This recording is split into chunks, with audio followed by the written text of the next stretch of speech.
The parameter of a triangle with vertices 0, 4, 0, 0 and 3, 0 is. So इसमें आप क्या करोगे, इसे ए, इसे बी और इसे सी आप लोगे, यही करोगे। ए और बी के बीच का डिस्टेंस, बी और सी के बीच का डिस्टेंस और ए और सी के बीच का डिस्टेंस आप निकालोगे, है ना। सपोज करो कि आपके पास वैल्यू थोड़ी बड़ी बड़ी दी होती तो फिर आप क्या करते। ऐसे क्वेश्चंस को सॉल्व करते समय हमेशा एक काम करिए, कार्टेशियन प्लेन पे आप रखिए।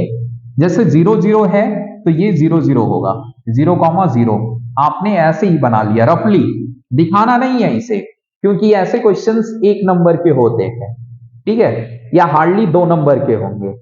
आपने ये लिखा 0, 0, 2 नंबर में तो आएंगे ही नहीं, एक ही नंबर में आएंगे। ये 0, 0 हो गया।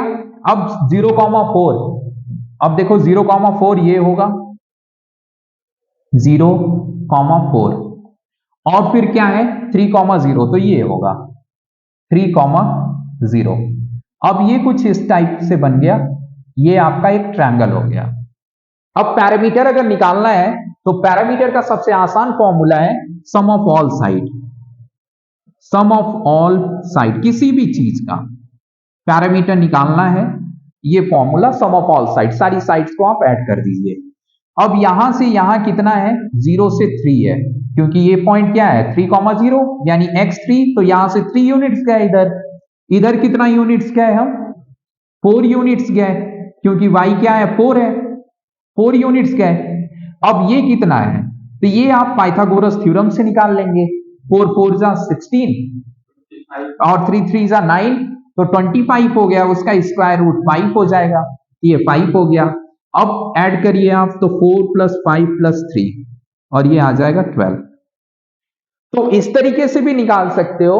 दूसरा जो मैंने बोला कि ऐसे आप निकालोगे ए और बी के बीच का डिस्टेंस, तो इसके बीच का डिस्टेंस क्या होगा, ए और बी के बीच का डिस्टेंस तो 16 यानी कि 4, और बी और सी के बीच का डिस्टेंस क्या होगा, 3, 3 जा 9, 9 यानी 3, और फिर ए और सी के बीच का डिस्टेंस क्या होगा, तो वो होगा 9 + 25, ये 16 है ना, सॉरी 16, 9 + 16 ये हो जाएगा 25, और इसे आप 5 लिखोगे, तो ये भी हो जा रहा है आपका वही चीज 12 ही आ रहा है, ठीक है। ऐसे भी करो 12 आएगा और ऐसे भी 12, लेकिन ये कुछ ज्यादा आसान है अगर ऐसे हम करेंगे, क्योंकि यहां पे अगर बड़ी वैल्यू आ गई तो सारी वैल्यू को आप लेट करो, x1 y1, x2 y2, और फिर x2 - x1 पे whole square plus y2 - y1 पे होल स्क्वायर, 3 बार आपको डिस्टेंस फॉर्मूला लगाना पड़ेगा। ऐसे इस क्वेश्चंस में ऐसे कार्टेशियन प्लेन पे रख के अगर आप करोगे तो सिर्फ और सिर्फ साइड आ गई तीनों, उससे आप ऐड करके डायरेक्ट आंसर दे सकते हैं।